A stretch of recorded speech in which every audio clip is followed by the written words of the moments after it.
Hello everyone, we are starting session 2 for rates and returns learning module number 1 from quantitative methods. इस session का agenda रखने वाला है MWRR money weighted rate of return and time weighted rate of return TWRR. Session को 3 हिस्सों में हम divide करेंगे. नंबर 1 फास्ट फॉरवर्ड रिवीजन के लिए, नंबर 2 जिसमें हम डिटेल एक्सप्लेनेशन लेके आएंगे, और नंबर 3 इसमें हम इंस्टीट्यूट के स्टडी मटेरियल के बेस पे जो मैंने कुछ इलस्ट्रेशन बनाए हम वो सॉल्व करेंगे. तो सबसे पहले फास्ट फॉरवर्ड रिवीजन के पॉइंट ऑफ व्यू से money weighted rate of return और time weighted rate of return में दो थ्योरेटिकल क्वेश्चन एग्जाम के लिए इंपॉर्टेंट बनते हैं. नंबर 1, किसी भी फंड मैनेजर की परफॉर्मेंस को इवैल्यूएट करने के लिए MWRR और TWRR में किसको प्रिफर करेंगे? तो it will be TWRR, time weighted rate of return. क्यों का जवाब आगे डिटेल एक्सप्लेनेशन में आ जाएगा. नंबर 2, अगर आपके MWRR और TWRR के रिटर्न्स में कंपेयर करना है तो MWRR का रिटर्न इन्वेस्टमेंट, एडिशनल इन्वेस्टमेंट और विड्रॉल ऑफ इन्वेस्टमेंट के कारण इंपैक्ट होता है, जबकि TWRR का कैलकुलेशन करते वक्त एडिशनल इन्वेस्टमेंट या विड्रॉल को कंसिडर नहीं किया जाता है. इसके कारण सेकेंड इंपॉर्टेंट पॉइंट, अगर गुड परफॉर्मेंस से पहले एडिशनल इन्वेस्टमेंट आया है तो MWRR पॉजिटिवली इंपैक्ट होगी, TWRR से हायर आएगी. और यही अगर गुड परफॉर्मेंस पीरियड के पहले अगर विड्रॉल हो गया है अमाउंट तो उस केस में MWRR TWRR से कम आएगा. एंड वाइस वर्सा आल्सो, अगर बैड परफॉर्मेंस पीरियड के पहले अगर एडिशनल इन्वेस्टमेंट आया है फंड के अंदर, म्यूचुअल फंड के अंदर, तो उस केस में आपका MWRR TWRR से रिड्यूस हो जाएगा. And vice versa, it means कि अगर बैड परफॉर्मेंस पीरियड से पहले पैसा विड्रॉ हो गया है तो उस केस में MWRR TWRR से ज्यादा आएगी. तो 4 सिनेरियो हो गए. तो वो इस तरीके के कुछ थ्योरेटिकल क्वेश्चन भी बना सकते हैं. ये तो हुए 2 थ्योरी की बातें. नंबर 2, अब प्रैक्टिकल में वो आपसे क्या करवा सकते हैं, both from investor point of view as well as fund point of view. वो आपको MWRR और TWRR का कैलकुलेशन करवा सकते हैं. इसमें भी 2 तरीके के क्वेश्चन बनेंगे, जहां आपको डेटा एनुअल दे रखा है या जहां आपको डेटा लेस देन 1 ईयर का सब पीरियड्स में ब्रेक करके दिया है. तो ये सारी कैलकुलेशन हम आगे डिटेल क्वेश्चंस के अंदर, इलस्ट्रेशंस के अंदर करने वाले हैं. ऑफ कोर्स इलस्ट्रेशन मॉड्यूल के ऊपर ही बेस है, स्टडी मटेरियल के ऊपर ही बेस है, तो आप ये करके स्टडी मटेरियल के क्वेश्चन एज अ रिवीजन कर सकते हैं. तो let's start with MWRR and TWRR in detail. तो सबसे पहले 2 ही टॉपिक ले रहे हैं आज. तो व्हाट इज MWRR?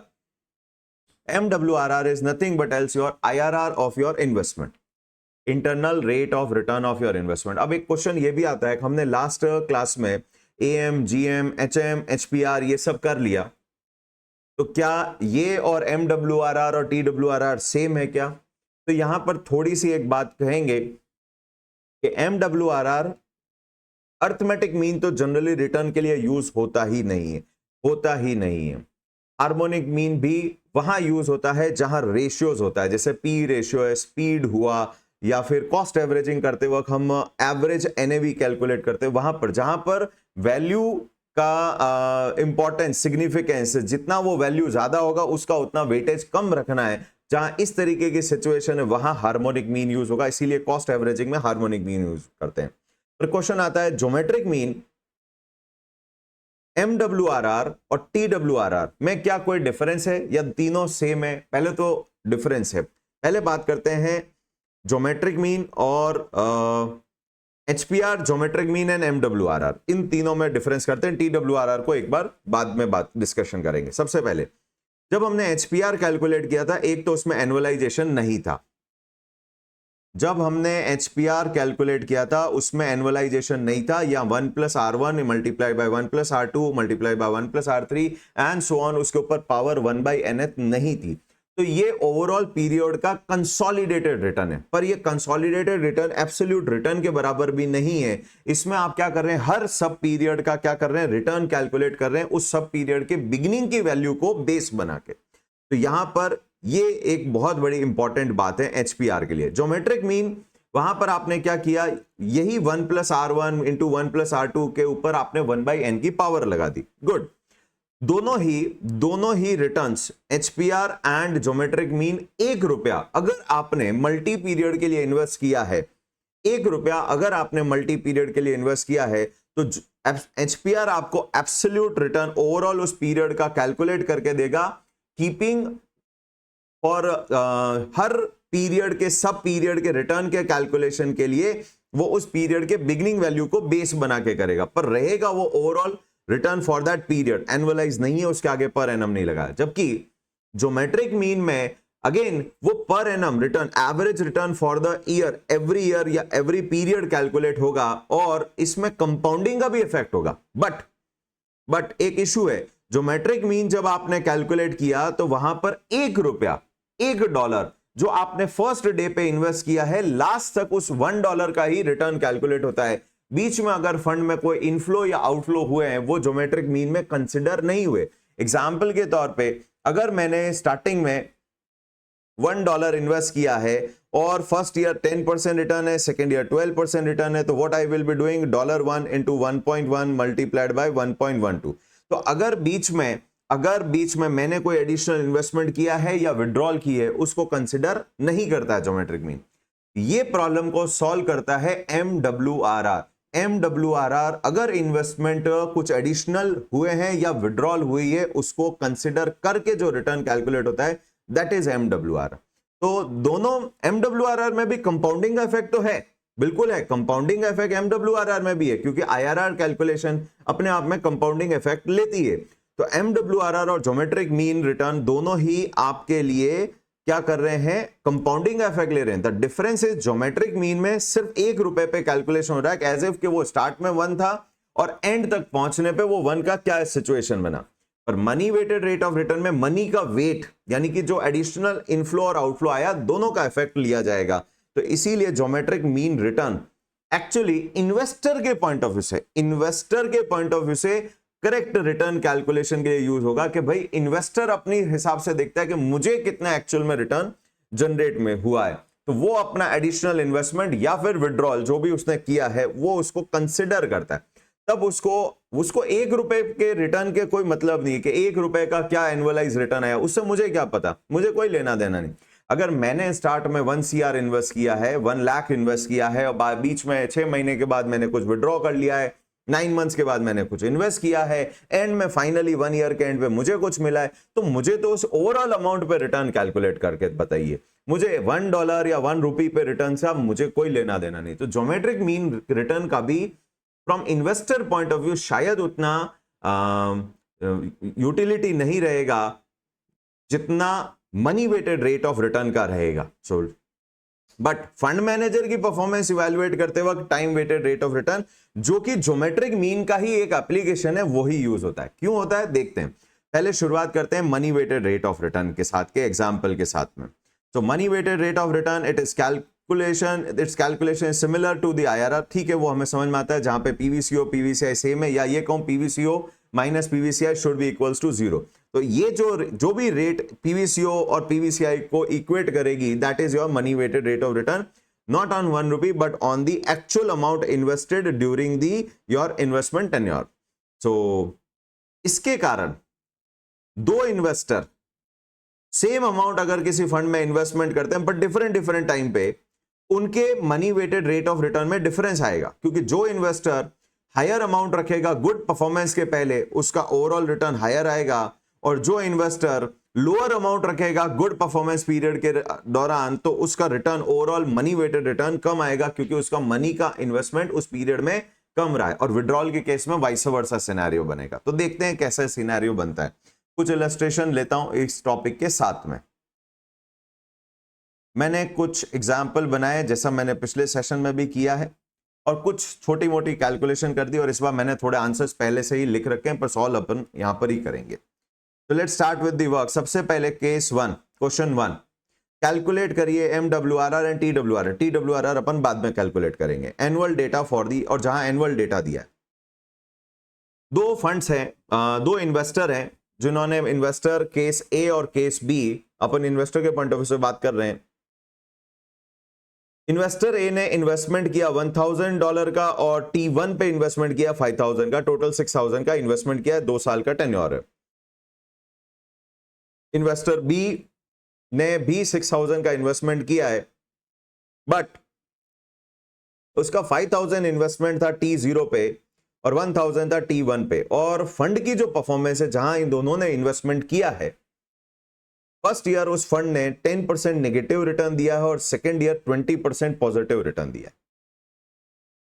अब यहां समझने की बात है, पहले तो अर्थमेटिक मीन तो बड़ा इजी हो गया, -10 + 20/2 is equals to 5%, arithmetic mean done. Geometric mean करना है तो ज्योमेट्रिक मीन कैसे करेंगे, 1.1 माइनस 0.10 इज 0.9 मल्टीप्लाइड बाय 1.2, दोनों का कंपाउंडेड वैल्यू आ गया, ये 2 साल का है, पावर 1/2 यानी square root -1 into 100, that is equals to 3.92, that is your geometric mean return per annum। Harmonic mean generally use नहीं होता, पर अगर करने को बोल दे तो 1 divide by 1 n divide by sum of 1 upon 1 plus r nth, 1 plus r1 plus 1 upon 1 plus r2 and so on. तो ये रिटर्न्स है तो 1 को ऐड करना पड़ेगा डेसिमल फॉर्मेट में, कंपाउंडिंग फैक्टर के फॉर्मेट में हम इसका एचपीआर निकालेंगे, फिर -1 करके इंटू 100 करेंगे। सो अगर 10% का एचपीआर निकालना है, 10 एंड 20 का निकालना है, तो एचपीआर will be 2 upon 1 upon 0.9, negative है 10 तो 1 माइनस 0.10 हो जाएगा, प्लस 1 अपॉन 1.2। तो देखते हैं क्या आता है इसका। तो पहले डिनोमिनेटर कैलकुलेट करता हूं, 0.9 reciprocal store 1, 1.2 reciprocal store plus 1, recall किया तो इट इज 1.9444, डिनोमिनेटर कैलकुलेट हो गया। इसको रेसिप्रोकेट कर देते हैं, इनटू 2 कर देते हैं, ये आया फैक्टर 2 साल का एचपीआर का फैक्टर -1, ये पर एनम फैक्टर है, -1 into 100 वी गॉट 2.85 और 857 इज 86%। तो यहां से वो एक प्रॉपर्टी भी समझ में आ गई, am is greater than GM is greater than HM, वो ठीक है, एचएम वैसे जनरली यहां यूज नहीं है। अब यहां जब जीएम आपने कैलकुलेट किया है 3.92, उसमें 1000, 5000 या 5000 और 1000 को कंसिडर ही नहीं किया। ये 10% और 20% उस पीरियड के रिटर्न है जो $1 पे कैलकुलेट हुए होंगे। तो ये क्या शो करता है 3.92 कि अगर आपने $1 इन्वेस्ट किया होता तो 2 साल तक आपको हर साल 3.92% मिलता, और वो -10 और 20 का नेट इफेक्ट हो जाता। तो $1 will become 1.09392 multi square is equals to, अरे कुछ गलत किया, 1.0392 स्क्वायर, ये आपका $1 का वैल्यू बन जाता। अब उसमें 10 भी कवर हो गया, 20 भी कवर हो गया, तो ये $1 पे कैलकुलेट हुआ है ज्योमेट्रिक मीन, करेक्ट। तो अब बात करते हैं ए और बी। अब ए और बी के अगर परफॉर्मेंस की बात करूं, दोनों ने 6000 इन्वेस्ट किया है, 2 साल के लिए इन्वेस्ट किया है, उसी फंड में इन्वेस्ट किया है। पर मिस्टर बी का हाल देखें, उन्होंने एक हायर अमाउंट इन्वेस्ट किया है when fund was having a bad time, unfavourable period था और उनका नेगेटिव रिटर्न्स ज्यादा है। तो जब नेगेटिव रिटर्न में 5000 इन्वेस्टेड रहेगा कंपेयर टू मिस्टर ए, तो बी के ओवरऑल रिटर्न पे इफेक्ट इनवर्स आएगा, नेगेटिव इफेक्ट आएगा। जबकि ए का हायर इन्वेस्टमेंट T1 पे हुआ और सेकेंड ईयर आपका रिटर्न 20% पहुंच गया।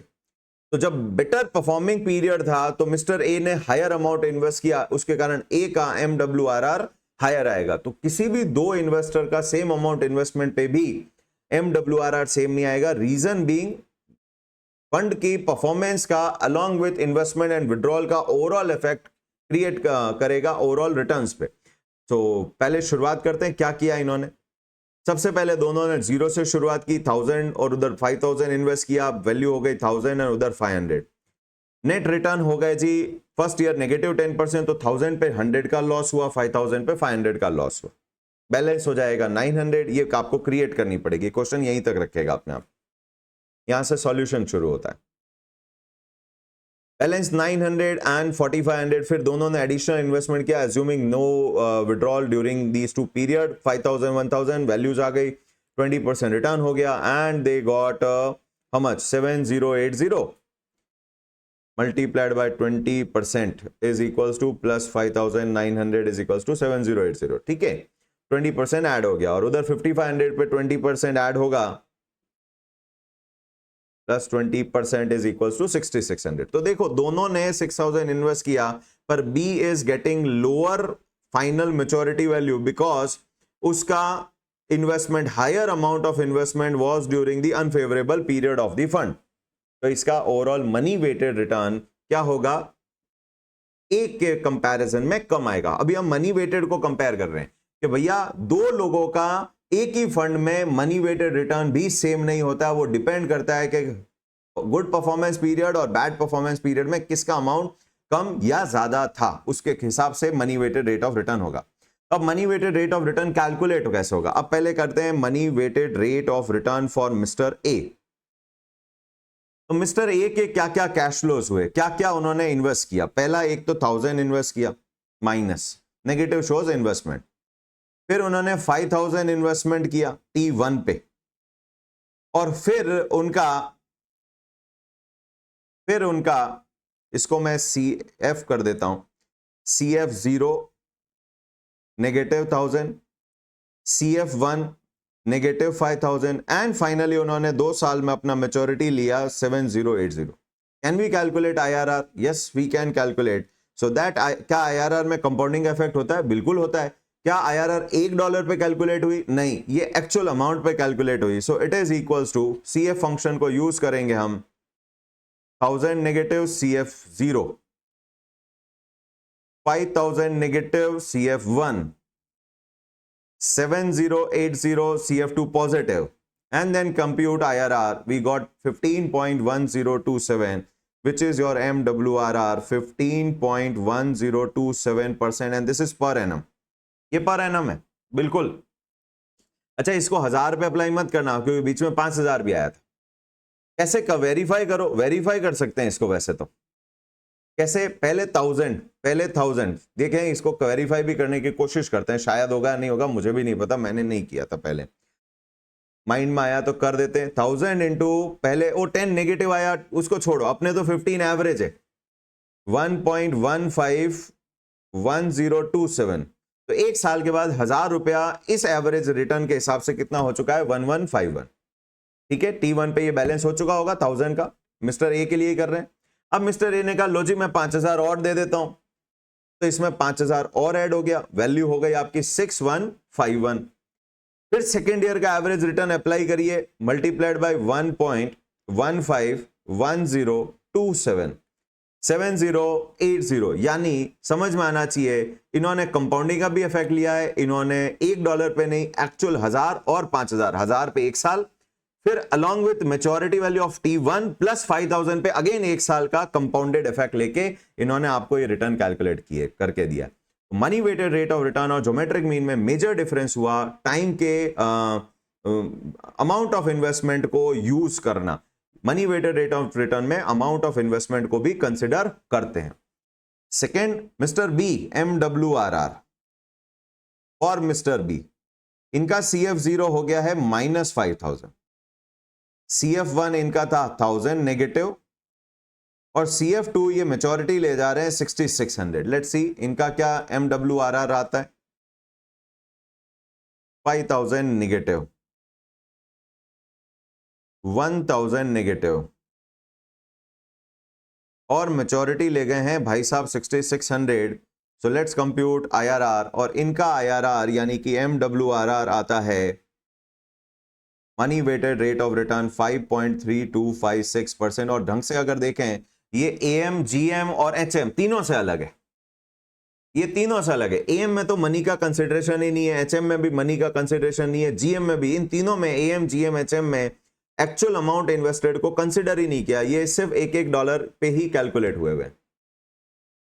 जबकि MWRR में एक्चुअल अमाउंट को कंसिडर किया, इसलिए दो इन्वेस्टर का भी MWRR सेम पीरियड में सेम नहीं आएगा। बचा अब बात है TWRR कैलकुलेट करते हैं। अब TWRR कैलकुलेट करें उससे पहले एक और इलस्ट्रेशन, पहले हमने फंड में इन्वेस्टमेंट, म्यूचुअल फंड में इन्वेस्टमेंट पे किया था जिसमें बीच में कोई डिविडेंड नहीं आया। तो अब हम ऐसा सिनेरियो लेते हैं जिसमें इक्विटी शेयर में डिविडेंड आ रहे हैं, या ये कहूं ये मैंने फिक्स डिपॉजिट किए जिसपे मुझे इंटरेस्ट मिल रहा है, बॉन्ड खरीदा है जिसपे मुझे कूपन मिल रहा है, ये वो वाला सिनेरियो लेते हैं। तो अगेन इन्वेस्टर के पॉइंट ऑफ व्यू से MWRR कैलकुलेट कर रहे हैं। तो बात समझते हैं, इन्वेस्टर हमेशा अपने लिए MWRR ही कैलकुलेट करेगा क्योंकि वही उसका एक्चुअल रिटर्न है जो उसको एक्चुअली अपने अमाउंट इन्वेस्टेड पे मिला है with compounding effect. But fund manager को अगर इवेल्युएट करना है आपको कि कौन सा फंड मैनेजर बेटर है, उसमें TWRR यूज होना चाहिए। क्यों? क्योंकि MWRR get affected because of inflow and outflow in the fund, जिसपे बेचारे फंड मैनेजर का कोई कंट्रोल ही नहीं है। इन्वेस्टमेंट करना है या इन्वेस्टमेंट विड्रॉ करना है ये तो इन्वेस्टर डिसाइड करता है। तो बेचारे ने जब आप अब अगर ए को देखो, फंड मैनेजर अगर ए के सारे इन्वेस्टर ए जैसे निकले तो फंड का वैल्यू आ रहा है 15.1027%, और सारे इन्वेस्टर अगर बी जैसे निकल के बेचारे फंड सेम फंड मैनेजर, अभी ये मान लेते हैं ये दो फंड मैनेजर थे, सेम टाइप का स्टाइल यूज किया हुआ, सेम टाइप का सिक्योरिटी खरीदा हुआ, सेम वेटेज में सिक्योरिटी खरीदा हुआ, सेम पोर्टफोलियो, बस डिफरेंस ये है कि फर्स्ट वाले फंड में सारे इन्वेस्टर ए कैटेगरी के थे, सेकंड वाले फंड में सारे इन्वेस्टर बी कैटेगरी के थे। तो बेचारे दोनों फंड मैनेजर ने सेम टाइप का पोर्टफोलियो बनाया, सेम रिटर्न 10% नेगेटिव 20% पॉजिटिव निकाला उनके हिसाब से, तो पर फर्स्ट फंड मैनेजर का रिटर्न कैलकुलेट होगा 15%, ओहो बहुत बढ़िया काम किया, जबकि सेकंड फंड मैनेजर का रिटर्न कैलकुलेट होगा एवरेज 5.32, तो वो बेचारे को तो पेनल्टी निकाल देंगे नौकरी से। इसलिए MWRR फंड मैनेजर के परफॉर्मेंस को इवैल्यूएट करने के लिए कंसिडर नहीं होना चाहिए, पर इन्वेस्टर अपने इन्वेस्टमेंट पे रिटर्न कैलकुलेट करने के लिए MWRR ही यूज करेगा। हमने प्रूव भी किया, अब वो 5.32 भी के प्रूव हो सकता है भैया, अपन उसको भी प्रूव कर सकते हैं। सबसे पहले 5,000 रुपए इन्वेस्टमेंट किए एक साल के लिए इंटू 1.053256, तो एक साल के बाद वो 5,000 इतने के हो गए। अब वो -10% उसको छोड़ो, हमें बीच में पता भी नहीं था, हमने तो अपना फाइनल कैश फ्लो देख के रिटर्न निकालना है। इन्वेस्टमेंट में क्या हुआ, फंड मैनेजर ने क्या किया, हमें क्या लेना था। अब हमने कहा हमने इसमें 1,000 और डाले थे T1 पे, तो वैल्यू हो गई हमारे हिसाब से तो 6266, उस पर फिर एक साल कंपाउंडेड इफेक्ट आएगा 1.052, कितना हो गया जी 6,600। तो fund from investor point of view MWRR he best way है टू कैलकुलेट कि भैया मेरे इन्वेस्टमेंट पे मुझे इफेक्टिव कितना रिटर्न मिला with compounding effect on a per annum basis. But fund manager को इवैल्यूएट करना थोड़ा सा अनरीजनेबल हो जाएगा जस्ट बिकॉज के है बिहेवियर ऑफ इन्वेस्टर के कारण average return weighted return change हो रहे हैं। नेक्स्ट, अब हम फिर एक इन्वेस्टर के पॉइंट ऑफ व्यू से बात कर रहे हैं जिसमें इंटरमीडिएट उसको इन्फ्लोज भी आ रहे हैं। तो यहां हमने इक्विटी शेयर का एग्जांपल लिया, आप इसको एफडी मान लो, बॉन्ड मान लो, कुछ भी मान लीजिए। ये क्वेश्चन भी इंपॉर्टेंट बन जाता है। देखें इसमें पहले MWR करते हैं, फिर TWRR जब कैलकुलेट करेंगे सीखेंगे तो वो देख लेंगे। T0 पे एक शेयर खरीदा 1,000 रुपए का, एक ही खरीदा है। T2 पे फिर एक और खरीदा 1,200 का, भाव बढ़ गए थे। एक T1 पे डिविडेंड रिसीव हुआ, पेड है, कंपनी ने शेयर ने पे किया शेयर पे, और जो हमने रीइन्वेस्ट नहीं किया, हम अपने घर भी ले गए। T2 पे फिर डिविडेंड और आया, इस बार 2 शेयर है हमारे हाथ में, 12 रुपए पर शेयर, और अब हमने बेच दिया 1150 में। तो अगर मैं यहां बात करूं CF0 मेरा है 1000 नेगेटिव, करेक्ट। CF1 मैंने 1200 इन्वेस्ट जरूर किया पर मुझे 10 रुपए एक शेयर पे मिला है, नए खरीदे हुए शेयर, एक्स डिविडेंड ही खरीदा होगा, सो इट इज 1190। कम डिविडेंड भी खरीदते हो तो प्राइस उतनी हायर देनी पड़ती है। CF2 अब हमारे को दोनों शेयर बेचे हैं 1150 इंटू 2 प्लस 12 रुपीज इंटू 2, तो भैया हमें टोटल कितना मिला 1150 into 2, 1150 into 2 2300 plus 24 rupees, 12 into 2 24, तो 2324 रुपीज मुझे पॉजिटिव मिला। ये 1190 नेगेटिव है, negative. Now what is my money weighted rate of return, तो ये वैल्यूज इनपुट करते हैं। CF0 1000 negative, CF1 1190 negative and CF2 2324 positive, नहीं ये तो 1 है, फ्रीक्वेंसी है, 2324 positive. Let's calculate IRR, so IRR is equals to your MWRR, or IRR is equals to 4.1467% per annum, again ये पर एनम है। So effectively, I have got, including my capital gain and loss and dividend income, considering compounding effect, 4.14% for each year of my investment. तो ये वो cases है जहां intermediate inflows भी है, तो ठीक है, ये भी अच्छा है। नेक्स्ट, अब हमने यहां पर क्या कैलकुलेट करना है, देखें थर्ड केस में, return calculation for mutual fund. अब हम फंड के पॉइंट ऑफ व्यू से कैलकुलेट कर रहे हैं कि अगर उनका MWRR कैलकुलेट करना होता तो वो कैसे करते हैं। फंड भी तो करेगा अपने हिसाब से कैलकुलेशन, तो वो MWRR और TWR दोनों कैलकुलेट करके देता है। और इस बार हम इंटरमीडिएट इनफ्लोज और आउटफ्लो, वो इन्वेस्टर के पॉइंट ऑफ व्यू से था, अब हम पूरे फंड के पॉइंट ऑफ व्यू से बात करें, यानी all investor put together, fund का ओवरऑल सिनेरियो क्या रहा, हम उसकी बात कर रहे हैं। पहले हमने इंडिविजुअल इन्वेस्टर्स की बात की थी, अब हम ओवरऑल फंड की बात कर रहे हैं, और अभी भी एनुअल डेटा है। सबसे पहले 4 साल का डेटा दिया है। Asset under management AUM fund का बिगिनिंग में, एट स्टार्ट, ये बिगिनिंग लिखना चाहिए था, बिगिनिंग में 500 करोड़ है, 575 CR है, 600 CR है एंड 650 CR, 650 करोड़ रुपीस है। ड्यूरिंग दीज 4 ईयर फंड ने अपने पोर्टफोलियो पे कितना रिटर्न जनरेट किया है, होल्डिंग पीरियड रिटर्न कह लीजिए, 10, 12, -5 एंड 3। ओवरऑल रिटर्न कितना हो गया, अगर AM कैलकुलेट करना है तो 10 + 12 22, -5 17 + 3 20, डिवाइड बाय 4 ईयर 5%, विजिबल है। ज्योमेट्रिक मीन कैलकुलेट करते हैं। Geometric mean is 1.1 multiplied by 1.12 multiplied by 0.95 multiplied by 1.03। ये 4 पावर 4 है, तो 2 बार स्क्वायर रूट 1/4 कर देते power, it is -1 multiplied by 100 is equals to 4.7835%। Geometric mean return भी आ गए, पर ये रिटर्न ₹1 पे कैलकुलेट हुए हैं, not on the overall amount. Money weighted rate of return है। अब money weighted rate of return निकालने के लिए हमें फंड में कितना पैसा आया गया उसके बारे में कोई इंफॉर्मेशन नहीं है, तो एक वर्किंग नोट बनाना पड़ेगा। सबसे पहले स्टार्टिंग में 0, फंड के अंदर पैसा आया 500, 500, ओवरऑल वैल्यू हो गई 500। रिटर्न कैलकुलेट किया 10%, 50, 10% रिटर्न ऑन 500, तो ओवरऑल फंड क्लोज होते होते हो गया 550 at the end of the year.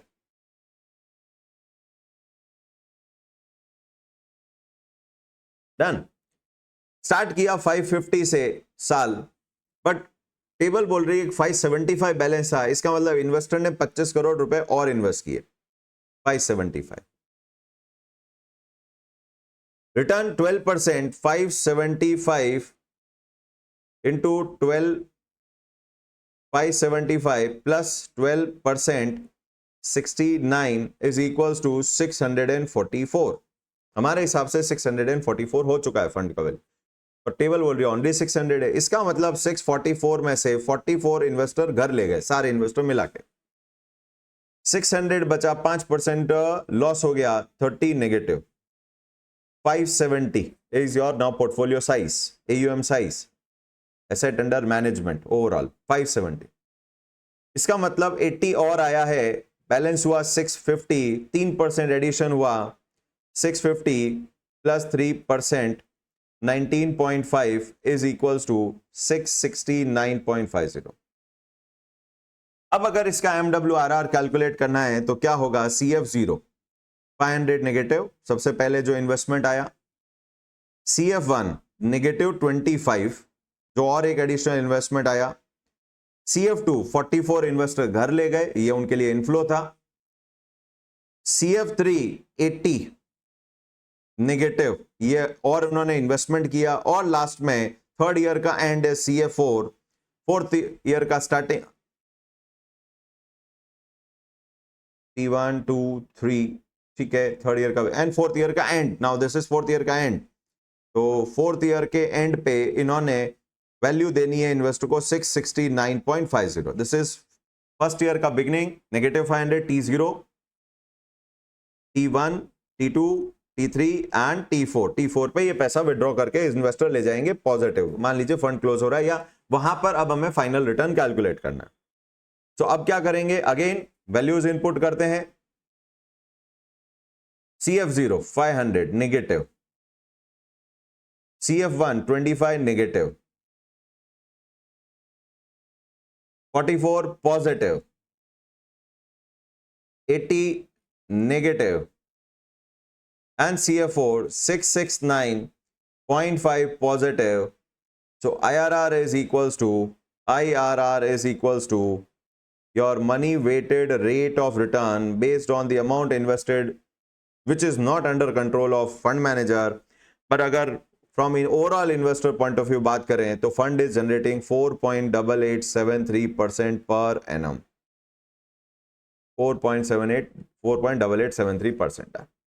But this should not be used for evaluating a fund manager's performance. अच्छा, इसको AMGM से कंपेयर करना भी ठीक नहीं रहेगा, इसको TWRR से कंपेयर करना ठीक रहेगा, या दो इन्वेस्टर का MWRR फिर भी कंपेयर हो सकता है, डिपेंडिंग है किसने कहां पर इन्वेस्ट किया है, फेवरेबल पीरियड में या unfavourable period of the fund performance में किया।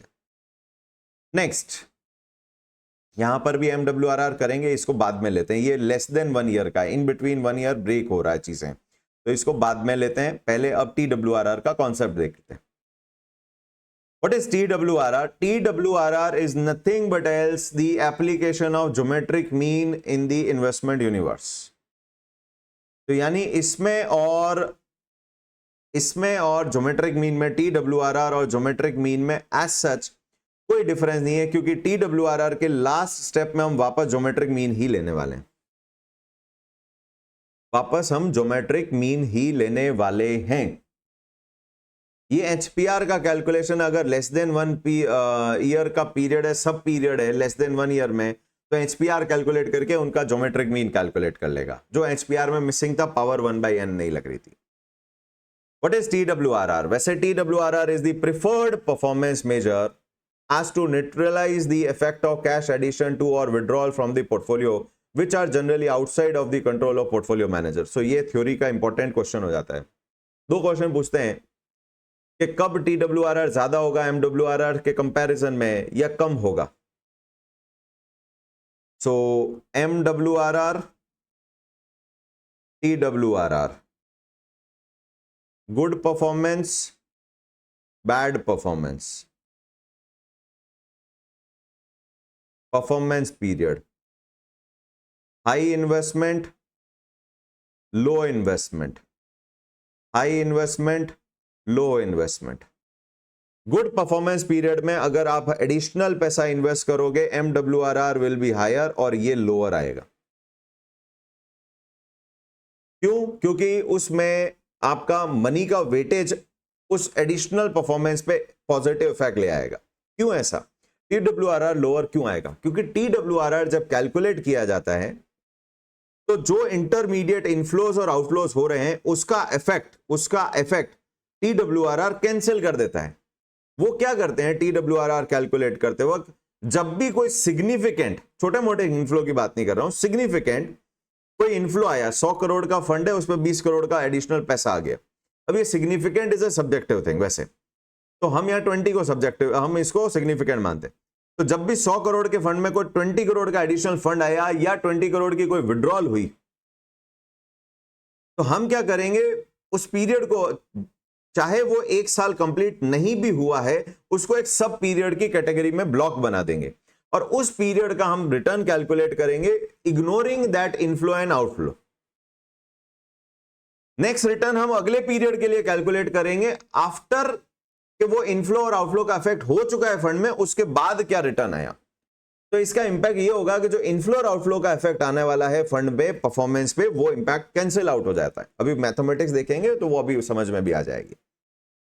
इट मेजर्स द कैगर, है कंपाउंडेड इफेक्ट, पर सिर्फ $1 पे, जो कि ज्योमेट्रिक मीन का ही तरीका था। So it is nothing but as application of mathematics of geometric mean.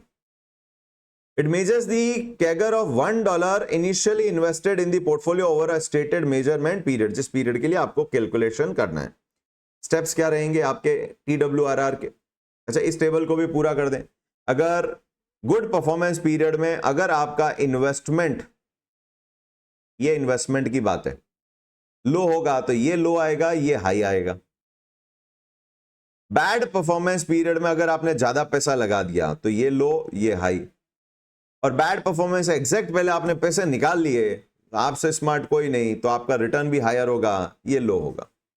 तो ये टेबल वैसे याद नहीं करनी चाहिए, आपको लॉजिक समझना चाहिए कि गुड परफॉर्मेंस में ज्यादा पैसा लगेगा तो overall return, weighted return, money weighted return should be higher. Bad में अगर पैसा ज्यादा रहेगा तो overall return, money weighted return should be low, बस।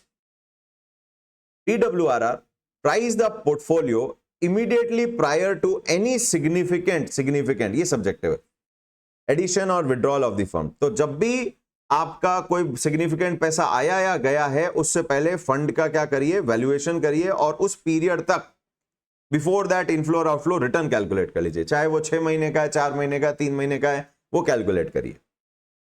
Break the overall evaluation period into sub periods based on the date of inflow and outflow. अब ये जरूरी नहीं है, ये इंटरेस्टिंग है कि सर मेरा पहला सिग्निफिकेंट इनफ्लो तो T0 पे तो चलो शुरुआत होती है, फिर 2 महीने के बाद इनफ्लो आउटफ्लो हुआ, फिर 4 महीने के बाद और हुआ, यानी कि 6th मंथ पे हुआ, फिर 11 मंथ पे हुआ, इनफ्लो आउटफ्लो हुआ, और फिर फाइनली 12th मंथ पे तो ईयर एंड हो ही रहा है। तो यहां ये थोड़ा सा इंटरेस्टिंग है। ज्योमेट्रिक मीन का एप्लीकेशन जरूर है, पर ये होल्डिंग पीरियड रिटर्न में जो पीरियड्स है वो कांस्टेंट नहीं भी होंगे, ये इंपॉर्टेंट है। एचपीआर में हमने देखा पीरियड कांस्टेंट थे, क्वार्टर का कैलकुलेशन था। TWRR और फिर एचपीआर, फिर ज्योमेट्रिक मीन और एचपीआर अलग से क्यों पढ़ाया जा रहा है, वो समझना पड़ेगा। जब भी आपने ज्योमेट्रिक मीन कैलकुलेट किया तो आपने year 1 multiplied by year 2 multiplied by year 3 के कंपाउंडेड फैक्टर को मल्टीप्लाई किया, पीरियड कांस्टेंट थे। एचपीआर में भी 1 + R1 एक क्वार्टर का, 1 + R2 दूसरे क्वार्टर का, 1 + R3 एक क्वार्टर का, थर्ड क्वार्टर का। TWRR ने वो नेसेसिटी खत्म कर दी, एप्लीकेशन उसी मैथमेटिक्स का है, पर ये बोलता है कि जहां इनफ्लो और आउटफ्लो हुआ ना, उस पे कट मारिए, वहां पे टाइम को ब्रेक करिए, उसको सब पीरियड बनाइए और उसका एचपीआर कैलकुलेट करिए। कंप्यूट एचपीआर फॉर ईच सब पीरियड। अब यहां आपने उस सब पीरियड का एचपीआर कैलकुलेट किया। जनरली प्रैक्टिस में ये होता है कि वो क्वार्टरली एचपीआर कैलकुलेट करके उसको TWR, उसका ज्योमेट्रिक मीन लेके उसको वो TWRR बोल देते। पर ये जरूरी तो नहीं कि हर क्वार्टर के स्टार्ट और एंड पे ही सिग्निफिकेंट इनफ्लो और आउटफ्लो आया होगा। तो ये एक एडिशनल एडवांटेज हो गया कि आप उसी मैथमेटिक्स का यूज कर रहे हो पर डिफरेंट सब पीरियड्स पे, 2 महीने का, फिर 4 महीने का, फिर 5 महीने का, फिर बचा हुआ 1 महीने का, वो भी ठीक है, ताकि उस इनफ्लो और आउटफ्लो का पोर्टफोलियो पे क्या इफेक्ट आया वो इग्नोर हो सके।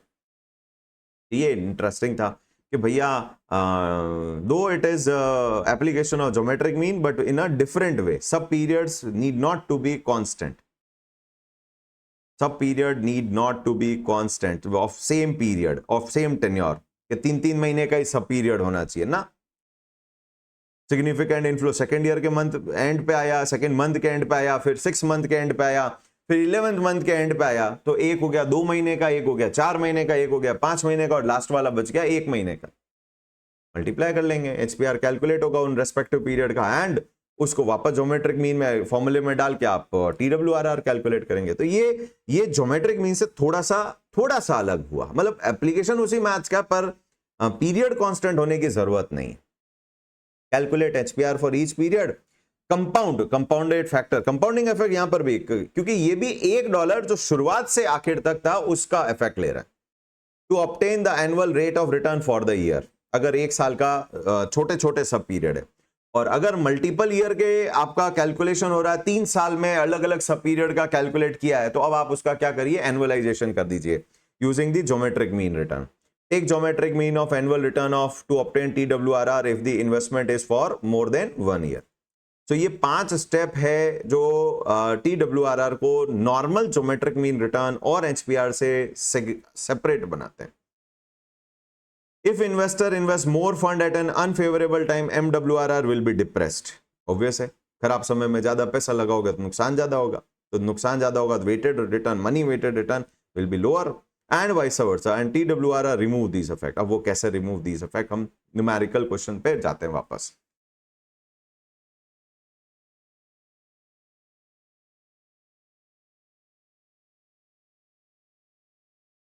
क्वेश्चन नंबर 1, हाँ वापस से।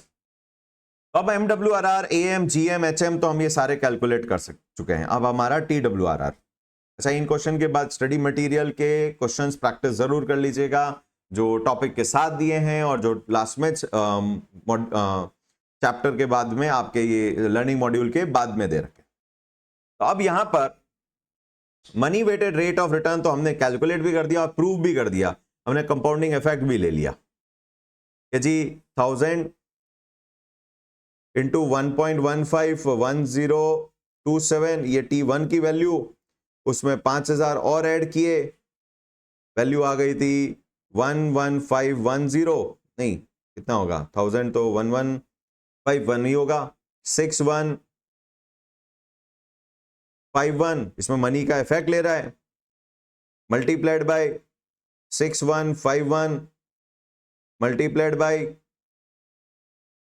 ये तो T1 का वैल्यू हो गया, मल्टीप्लाइड बाय 1.151027, लेट्स सी आ गए भाई, 6151 multiplied by 1.151027 is equals to 7080, जो कि हमारा मैच्योरिटी वैल्यू टेबल से भी विजिबल है। तो ये मनी को कंसिडर किया। अब अगर इसी का TWRR कैलकुलेट करना होता, TWRR $1, सिर्फ $1 अगर इनिशियली इन्वेस्ट किया होता तो उसका क्या सीन होता। $1, क्योंकि ये एनुअल है तो यहां पर वो HPR वाला फंडा, ये HPR ही हो गया एक तरीके का, आपका 1 साल का रिटर्न हो गया आपका, HPR for the year. First year ये 0 था, स्टार्ट तो 0 से करेंगे। $1 इन्वेस्ट किया, सिर्फ एक, कोई और इनफ्लो आउटफ्लो नहीं, एक आया, रिटर्न कितना हो जाएगा 0.10 नेगेटिव, वैल्यू 0.90, कोई एडिशनल इन्वेस्टमेंट को कंसिडर नहीं करेंगे, 0.90 मल्टीप्लाइड बाय 20%, तो 1.18, तो नेट वैल्यू आपको रिसीव होगी 1.08, 8% का 2 साल का रिटर्न है, 2 साल का।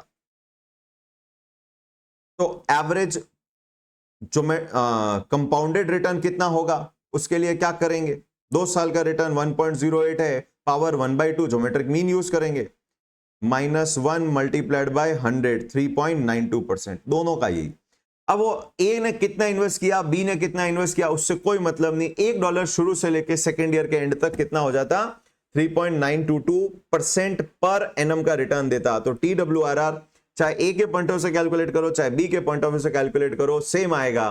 तो यहां फंड मैनेजर की परफॉर्मेंस अनबायस्ड इवैल्यूएट होगी, इररिस्पेक्टिव ऑफ द फैक्ट के इन्वेस्टर पैसा लाया या लेके गया, उससे फंड मैनेजर की परफॉर्मेंस इवैल्यूएट करने में कोई दिक्कत नहीं आएगी। तो इन्वेस्टर को अगर अपना रिटर्न चेक करना है MWRR, पर फंड मैनेजर की परफॉर्मेंस इवैल्यूएट करनी है तो TWRR।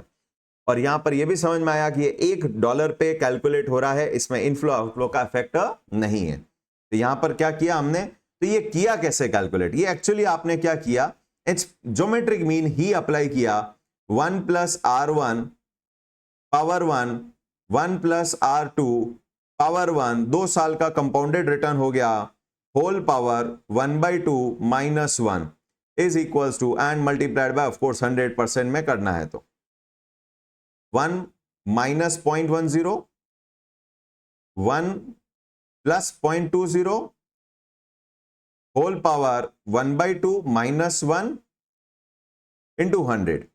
So this is equals to 0.9 multiplied by 1.2 square root 3.92% per annum. और वो वेरीफाई भी हो गया कि ये $1 पे 3.92% ही रिटर्न आया है। आप कैलकुलेट कर सकते हैं, $1 पे ये फैक्टर लगेगा, स्क्वायर कर देंगे, हो गया 1.08 इंटू $1 करिए, 1.08 ही आना है, जो कि प्रूव भी हो रहा है टेबल से।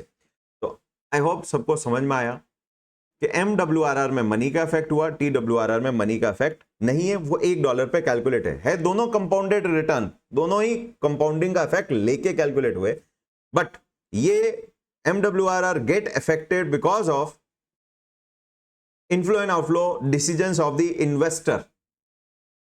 सो दिस इज, और जहां पर इन्वेस्टर गुड परफॉर्मेंस में बेटर एक्स्ट्रा इन्वेस्ट करेगा, हायर अमाउंट इन्वेस्टर रखेगा, फेवरेबल रिजल्ट्स आएंगे, और वाइस वर्सा। नेक्स्ट कैलकुलेट, अच्छा दोनों के लिए ए और बी दोनों के लिए TWRR सेम ही रहने वाला है। नेक्स्ट सेकेंड, इसका TWRR कैलकुलेट करिए। अब इसमें कैसे करेंगे, तो इसमें पहले हर साल का HPR कैलकुलेट करिए। हर साल का आपने को क्या करना है, HPR नंबर 1 फर्स्ट ईयर का। कैसे करेंगे, बेचा नहीं है पर वैल्यूएशन तो है ही आपके पास में। अगर बेचते तो कितने में बिकता फर्स्ट ईयर में, बेचते तो जितने में खरीदा उतने में बिकता भी। HPR का फॉर्मूला क्या होता है, P1 minus P0 plus D1 upon P0 multiplied by 100, first year का HPR।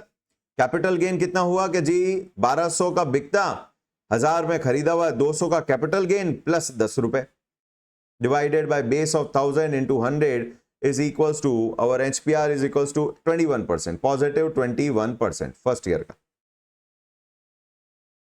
सेकेंड ईयर का HPR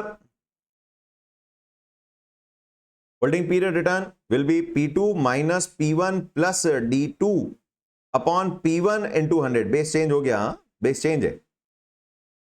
इन्होंने बोला 1150 आप एक शेयर पे कैलकुलेट कर सकते हैं, माइनस 1200 कैपिटल लॉस है, बट 12 रुपए का डिविडेंड है, कूपन है, रेंट है, जो भी आपका एक्स्ट्रा इनकम है, ये शेयर है तो कूपन डिविडेंड होगा। और a base of 1200 base change है, will be equals to minus 50 plus 12 divided by 1200 percentage is equals to negative 3.1667%।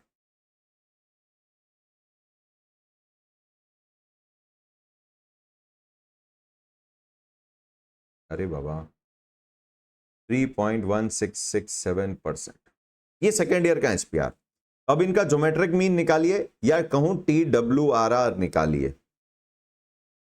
Geometric mean return will be equals to 1.21 multiplied by 1 minus 0.031667, ये 1 plus कर देते हैं, 1 plus 0.21 whole power 1/2 minus 1 multiply by 100। तो this is your time weighted rate of return.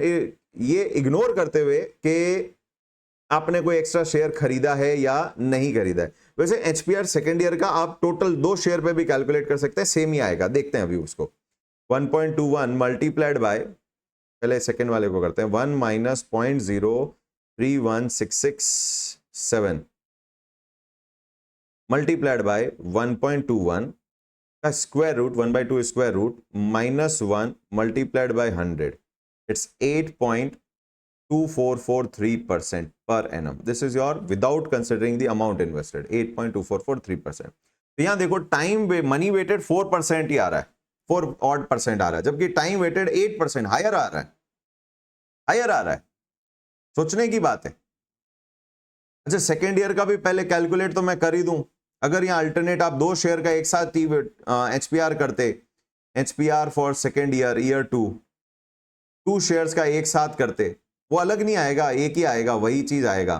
तो 2 share का आपको 1150 into 2 minus 1200 into 2 plus 12 रुपए into 2, ये तो हो गया numerator, divided by 1200 into 2, base भी फिर 2 शेयर का हो जाएगा इंटू 100, सारी चीजें 2 से मल्टीप्लाई हुई है, न्यूमरेटर डिनोमिनेटर में कैंसिल हो गया, वापस से नेगेटिव 3.1667% ही आ जाता है सेकेंड ईयर का।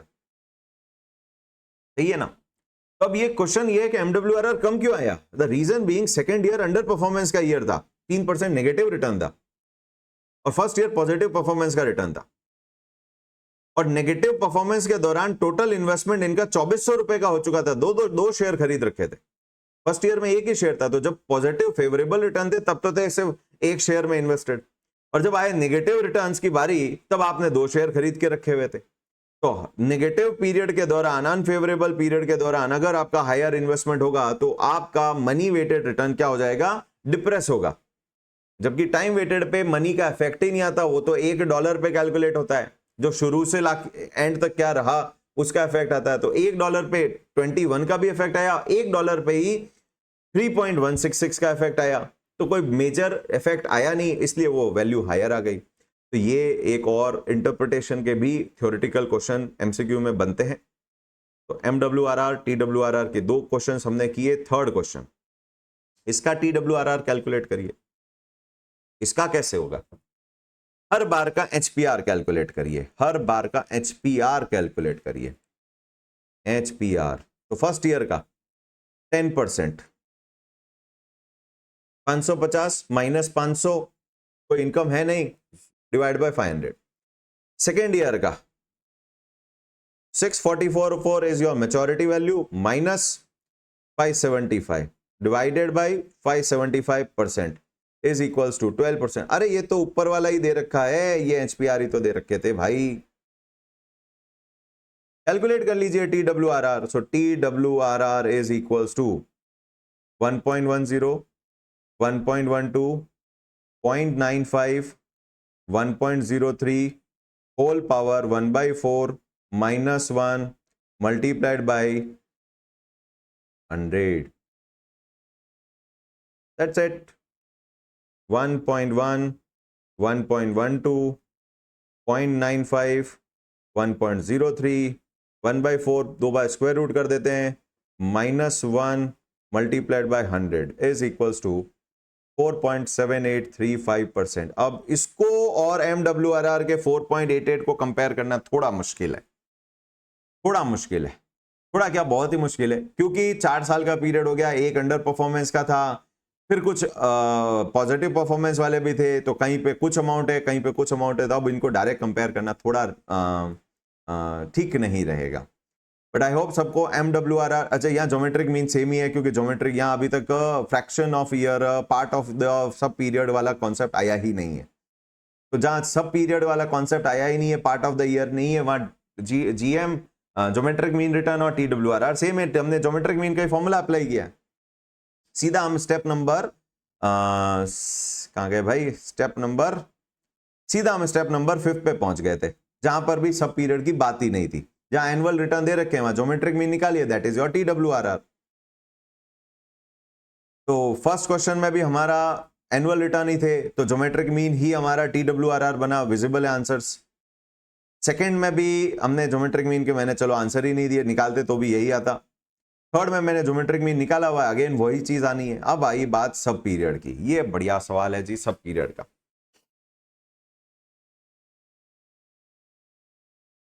AUM है, अगेन फंड का बात कर रहे हैं, 100 lakh rupees starting AUM 1 January 26।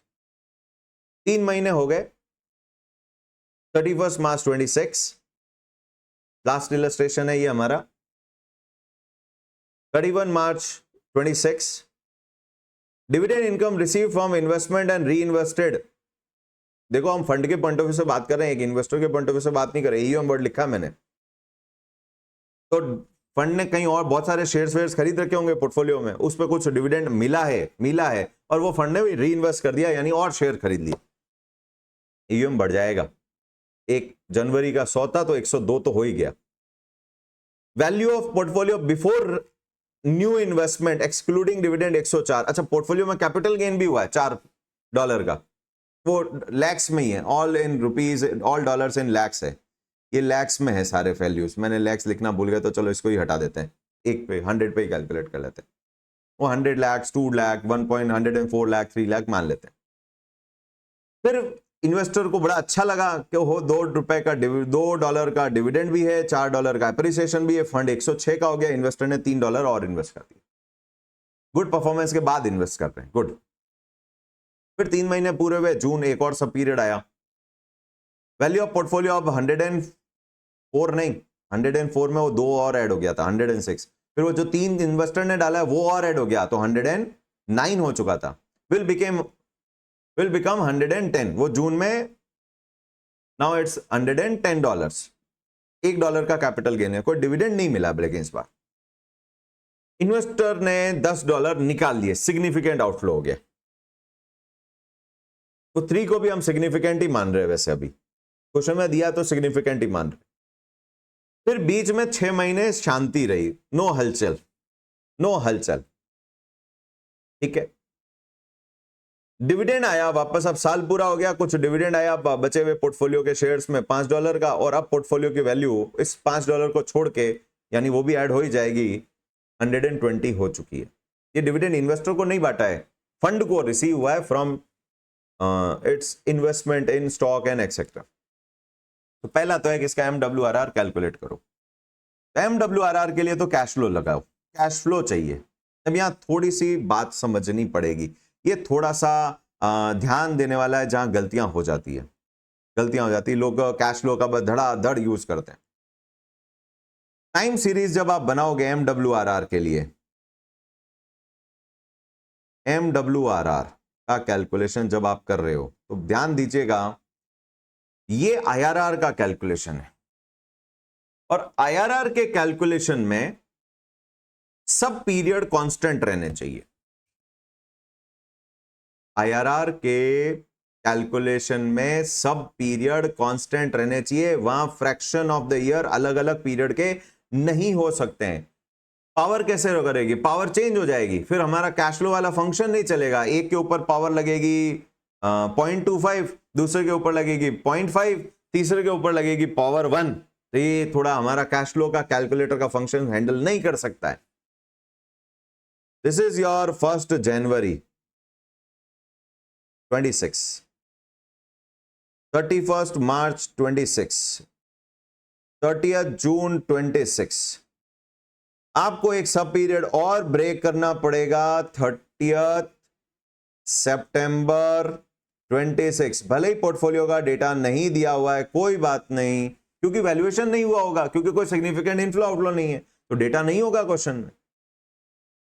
31 March and this is your now last 31 December 26।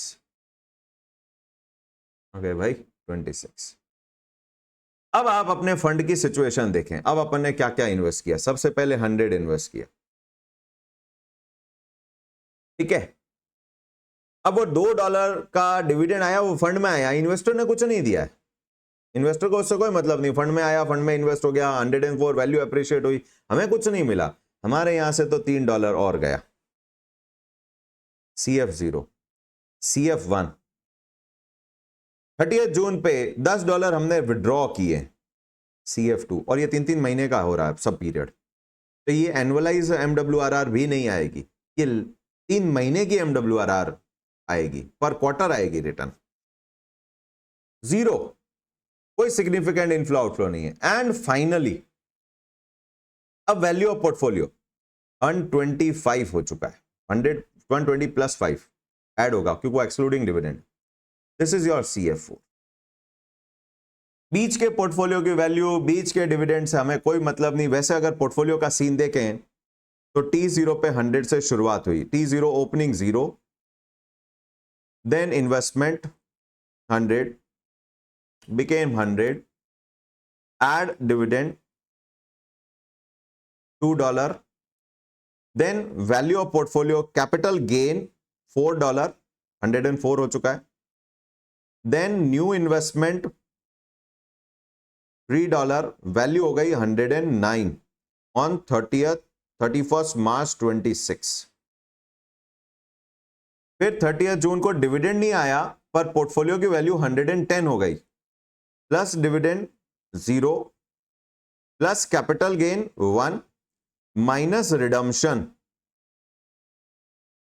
Investor पैसे ले गए $10, फंड रह गया जी 100 का 30 जून 26 को। फिर 6 महीने की शांति, फिर आया डिविडेंड $5 का, फिर एप्रिसिएशन हुआ, कैपिटल गेन $20 का। Value of portfolio is equals to 125 on 31 December 26। तो अब ये अगर इन्वेस्टर यहां सारा सेल कर देता तो उसको 125 मिल जाता। This is 125 is inflow positive. IRR calculate करिए, IRR MWRR and this is पर क्वार्टर, माइंड इट, ये ध्यान रखना था। सब पीरियड इंपॉर्टेंट,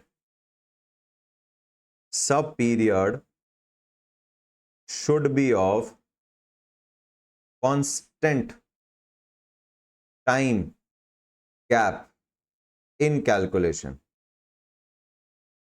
इन कैलकुलेशन। नहीं तो हमारा कैलकुलेटर हैंडल नहीं कर सकता, प्रॉब्लम हमारे कैलकुलेटर की है। वो इक्वल टाइम गैप मानता है सीएफ में। वैल्यूज डालते हैं, CF 0 100 negative, next 3 negative, next 3 आया ना, हाँ जी, 10 पॉजिटिव कर ले गए, नेक्स्ट 0 1, बहुत important step, then 125, calculate IRR. So IRR is 7.3520%. 7.3520% per सब पीरियड क्वार्टर। ये इंपॉर्टेंट है। तो अगर आपको एनुअल MWRR चाहिए तो दो ऑप्शन है, इन्होंने मॉड्यूल में दोनों दे रखे हैं, पता नहीं क्यों दिया। एनुअल MWRR मेरे हिसाब से तो एक ही अप्रोच होनी चाहिए थी। What they have given is 7.3520% पर क्वार्टर है, इसको 4 क्वार्टर से मल्टीप्लाई कर दीजिए, is equals to multiplied by 4 is equals to 29.4080%, जो मुझे ठीक नहीं लगा। Better way, alternate and better way और एनुअल MWRR वो उन्होंने थोड़ा इजी कर दिया था, उसको मल्टीप्लाई बाय 4 करके। मेरे हिसाब से ये कंपाउंडेड रिटर्न है तो इसको कंपाउंडिंग का इफेक्ट लेना चाहिए था, तो इन्होंने दिया है मॉड्यूल में, इन्होंने अल्टरनेट करके भी दिया है।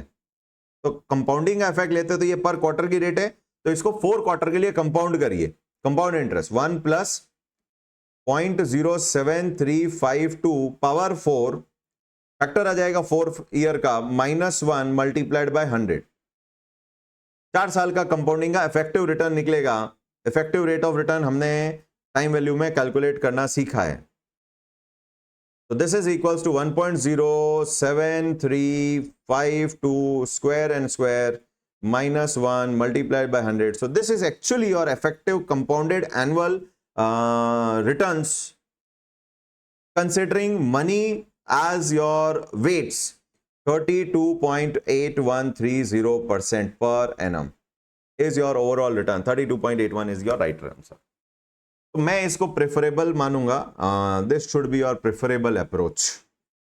तो MWRR जब सब पीरियड लेस देन 1 ईयर हो, पीरियड जो कैलकुलेशन का वो लेस देन 1 ईयर हो, तो यहां पर आपको पहला ध्यान रखना है कि सब पीरियड का जो ब्रेक है वो इक्वल टाइम गैप का होना चाहिए, नहीं तो हमारे कैलकुलेटर में लिए पॉसिबल नहीं है। वो XIRR एक्सेल पे हो सकता है बट यहां तो नहीं हो सकता। नेक्स्ट अब बात करते हैं TWRR की। ज्योमेट्रिक मीन है, $1 पे कैलकुलेट करना है, ignoring your inflow and outflow. देखते हैं कैसे कर, तो अगेन HPR कैलकुलेट करिए। TWRR ये थोड़ा ट्रिकी थे लेस देन 1 ईयर वाले। सबसे पहले 3 महीने का, Jan to March, HPR step 1, TWRR का कैलकुलेशन कर रहे हैं स्टेप 1, HPR 3 महीने का है ये। कैसे कैलकुलेट करेंगे? शुरुआत 100 से की थी, 3 महीने के बाद 109 हो चुका है, इंक्लूडिंग और डिविडेंड विविडेंड सब। पर उसमें तो 3 रुपए तो न्यू इन्वेस्टमेंट है, तो हमारे लिए तो कैपिटल गेन और ये 2 इनकम है। 4 + 2 dividend income divided by on a base of 100 into 100, 6% positive return for first 3 months। Next अगले 3 महीने के लिए, April till June, what is the capital gain? 0 plus, नहीं कैपिटल गेन 1 का है, 1 + 0 divided by base is now 109, क्योंकि March end 109 पे किया था। 109 multiplied by 100 is equals to 1 on 109% is equals to 0.9174%। बड़ा गंदा सा परसेंट है, ठीक है। अब यहां सब पीरियड सेम नहीं भी होगा तो भी चलेगा, वैसे होना चाहिए था तो वो ज्योमेट्रिक मीन ही बन जाता। पर नहीं भी है तो भी इट्स ओके। यही TWRR की खास बात है कि ये हर सब पीरियड को सेम रखने की जरूरत नहीं मांगता है। जहां पर भी सिग्निफिकेंट इनफ्लो आउटफ्लो हुआ वहां पर आपको ये कैलकुलेट करना पड़ता है। So it is July to December. Generally होना तो चाहिए था, सब पीरियड का ब्रेकअप सेम रहना चाहिए था, नहीं है तो जैसा डेटा है उसके हिसाब से काम किया जा सकता है। कैपिटल गेन हुआ है जी, अब आपका अब बेस वैसे 100 हो चुका है 30 जून पे, 10 का रिडम्पशन इग्नोर, वो हटा के एक अब क्या इन्वेस्टेड रहा $100।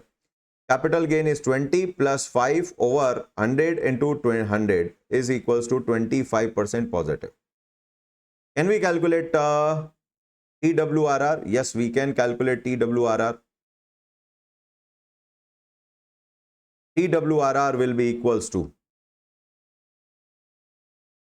1 plus R1 1.06, ये 3 महीने का, multiplied by 1.00917400 multiplied by 1.25, 1 plus R1 multiply by 1 plus R2 multiply by 1 plus R3।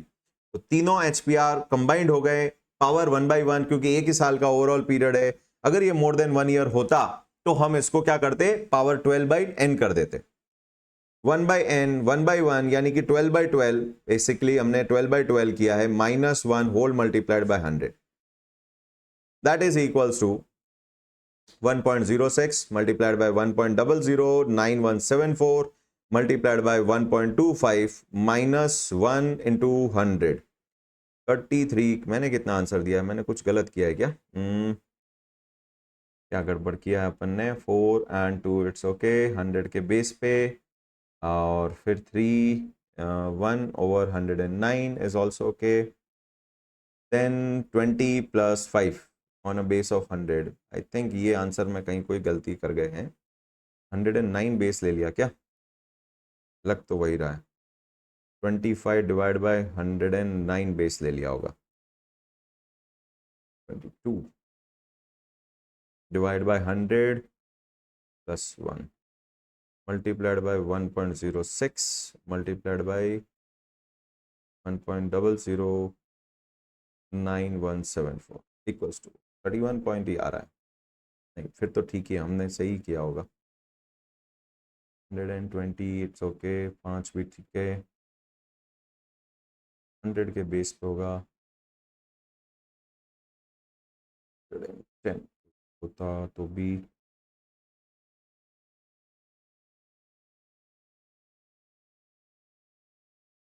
नहीं, जो किया है वो करेक्ट है, वो आंसर में कहीं कुछ मिस्टेक होगी, फिर भी चेक कर लेंगे नेक्स्ट सेशन में। मैं फिर भी अगर होगा तो चेक करके बता दूंगा। 1.009174 multiplied by 1.25 -1 is equals to 33.72% for the year.